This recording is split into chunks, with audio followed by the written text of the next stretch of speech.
اعوذ باللہ من الشیطان الرجیم بسم اللہ الرحمن الرحیم۔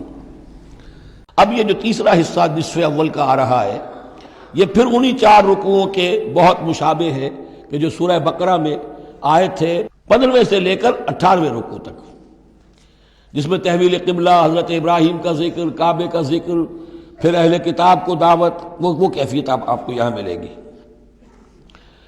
قل یا اہل الکتاب تعالوا الی کلمۃ سواء بیننا وبینکم، اے نبی کہیے اے اہل کتاب۔ اب یہاں جمع کر لیا گیا یہود اور نصارہ دونوں کو۔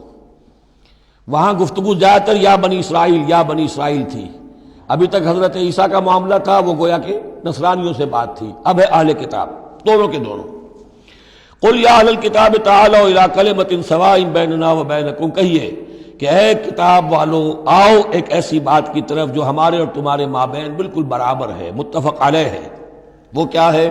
اللہ نعبد الا اللہ، اللہ کے سوا کسی کی بندگی نہ کرے، ولا نشرک بہ شیئا، اس کے ساتھ کسی چیز کو شریک نہ ٹھہرائیں، ولا یتخذ بعضنا بعضا اربابا من دون اللہ، اور ہم میں سے کوئی ایک دوسرے کو اللہ کے ساتھ رب نہ بنا لے۔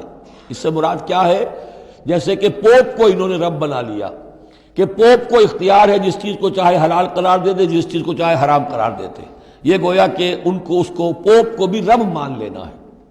چنانچہ یہ واقعہ ہے کہ مشہور جو سخی تھے حاتم طائی، ان کے بیٹے عدی ابن حاتم رضی اللہ تعالی عنہ، وہ ایمان لائے، عیسائی تھے پہلے، تو انہوں نے ایک مرتبہ حضور سے کہا کہ یہ قرآن یہ کہتا ہے کہ ہم نے اللہ کے سوا کسی اور کو رب بنا لیا، تو یہ بات کچھ سمجھ میں نہیں آئی، ہم نے تو کسی کو رب نہیں بنایا۔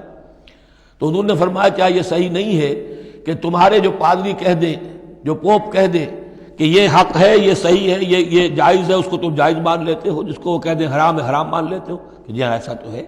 تو یہ حق جو ہے یہ صرف اللہ کا ہے، اور جو اس حق کو اختیار کرتا ہے وہ گویا رب ہونے کا دعویٰ کرتا ہے۔ اب یہ ساری قانون سازی جو شریعت کے خلاف کی جا رہی ہے، یہ خدائی کا دعویٰ ہے جو لوگ کر رہے ہیں بیٹھے ہوئے، اور ان ہاؤسز میں پہنچنے کے لیے جو بےتاب ہوتے ہیں اور اس کے لیے کروڑوں روپیہ خرچ کرتے ہیں، جہاں جا کر یا تو پہلے طے ہو جائے یہاں کوئی قانون سازی کتاب و سنت کے منافی نہیں ہو سکتی، پھر جائیے، پھر وہاں پر جا کر قانون سازی کتاب و سنت کے دائرے کے اندر کیجیے۔ لیکن جہاں یہ نہیں ہے تو وہ جو فرمایا یہاں پر نوٹ کر لیجئے، تعالوا الی کلمۃ سواء بیننا وبینکم الا نعبد الا اللہ ولا نشرک بہ شیئا ولا یتخذ بعضنا بعضا اربابا من دون اللہ فإن تولوا، پھر اگر وہ منہ موڑ لیں، فقولوا، اے مسلمانوں تم کہو، فقولوا اشہدوا بأننا مسلمون، اچھا بھائی آپ لوگ گواہ رہے ہم تو مسلمان ہیں، ہم نے تو اللہ کی اطاعت قبول کر لی، ہم ان تینوں باتوں پر قائم رہیں گے، آپ کو اگر پسند نہیں ہے تو آپ کی مرضی۔ یا اہل الکتاب، اے کتاب والو، لم تحاجون فی ابراہیم، تم ابراہیم کے بارے میں کیوں جھگڑتے ہو؟ وما انزلت التوراۃ والانجیل الا من بعدہ، حالانکہ تم بھی مانتے ہو کہ تورات بھی ان کے بعد نازل ہوئی، انجیل بھی بعد میں نازل ہوئی، یہودیت بعد کی پیداوار ہے اور نصرانیت بھی بعد کی پیداوار ہے۔ تو ما کان ابراہیم یہودیا ولا نصرانیا ولکن کان حنیفا مسلما، وہ تو مسلمان تھے، وہ تو اللہ کے فرما بردار تھے، یہودی یا نصرانی تو نہیں تھے۔ افلا تعقلون، تو کیا تم عقل سے کام نہیں لیتے؟ ہاں انتم ہؤلاء حاججتم فیما لکم بہ علم، دیکھو یہ تم لوگ اب تک جو بھی باتیں کرتے رہے ہو، تم نے مباحثہ کیا ہے، وہ ان چیزوں کے بارے میں بھی ہے جس کا تمہیں کچھ علم ہے۔ فلم تحاجون فیما لیس لکم بہ علم، ایسی چیزوں کے بارے میں حجت بازی کیوں کرتے ہو جن کے لیے تمہارے پاس کوئی دلیل ہی نہیں، کوئی بنیاد نہیں، کوئی علم نہیں۔ ابراہیم کو کیا قرار دو گے، نصرانی یا یہودی؟ واللہ یعلم وانتم لا تعلمون، اللہ جانتا ہے اور تم نہیں جانتے۔ ما کان ابراہیم یہودیا ولا نصرانیا، اچھی طرح تمہیں بھی معلوم ہے ابراہیم نہ یہودی تھے نہ نصرانی تھے، ولیکن کان حنیفا مسلما، وہ تو اللہ کے فرما بردار تھے بالکل یکسو ہو کر۔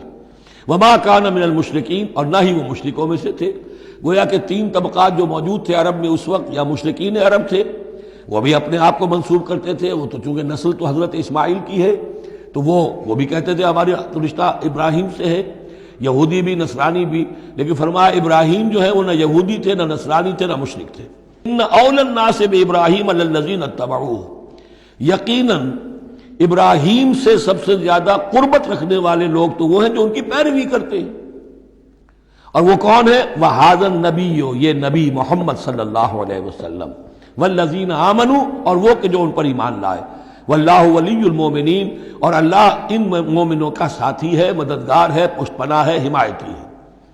وَدَّتْ طَائِفَةٌ مِّنْ أَهْلِ الْكِتَابِ لَوْ يُضِلُّونَكُمْ وَمَا يُضِلُّونَ إِلَّا أَنفُسَهُمْ وَمَا يَشْعُرُونَ، اہل کتاب کا ایک گروہ جو ہے تلا ہوا ہے اس پر، آرزومند ہے کہ اے مسلمانوں تمہیں کسی طریقے سے گمراہ کر دیں۔ لَوْ يُضِلُّونَكُمْ وَمَا يُضِلُّونَ إِلَّا أَنفُسَهُمْ، وہ نہیں گمراہ کر سکیں گے مگر اپنے آپ کو، وَمَا يَشْعُرُونَ، انہیں اس کا شعور نہیں ہے۔